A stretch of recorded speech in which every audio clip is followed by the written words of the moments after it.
Welcome to today's verse of the day.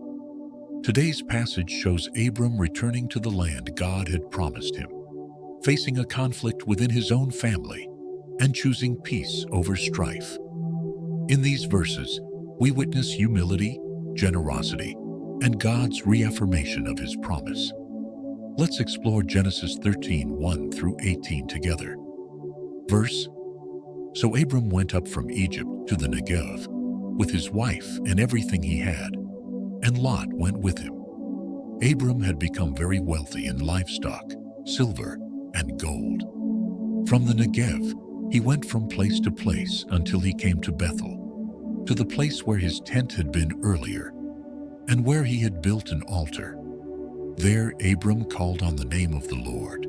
Now Lot, who was moving about with Abram, also had flocks and herds and tents, but the land could not support them both, while they stayed together, for their possessions were so great that they couldn't stay in the same place. And quarreling arose between Abram's herders and Lot's. So Abram said to Lot, "Let's not have any quarreling between you and me, or between your herders and mine, for we are close relatives. Is not the whole land before you? Let's part company. If you go to the left, I'll go to the right.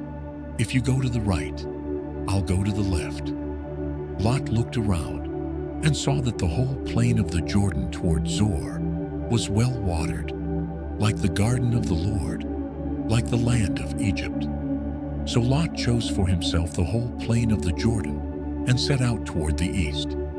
Abram lived in the land of Canaan, while Lot lived among the cities of the plain and pitched his tents near Sodom. The Lord said to Abram, after Lot had parted from him, "Look around from where you are.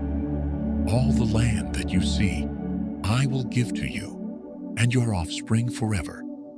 I will make your offspring like the dust of the earth. Go, walk through the length and breadth of the land, for I am giving it to you." So Abram went to live near the great trees of Mamre, at Hebron, where he built an altar to the Lord. Abram's return to the altar at Bethel is a beautiful reminder that after times of failure or wandering, we can come back to the place where we last met with God. It's there that our hearts are realigned. When conflict arose between Abram and Lot, Abram chose peace over personal gain. He gave Lot the first choice of land, an act of humility and trust that God's blessing didn't depend on having the best piece of ground. Lot's choice was based on appearance. Abram's faith rested on God's promise. And once Abram chose peace, God reaffirmed his covenant, giving Abram a vision of all that would one day belong to his descendants. Sometimes, the path of faith means letting go of what looks good so you can hold on to what is truly God's. Are you willing to trust him enough to take second place, knowing his blessing is greater than any temporary advantage?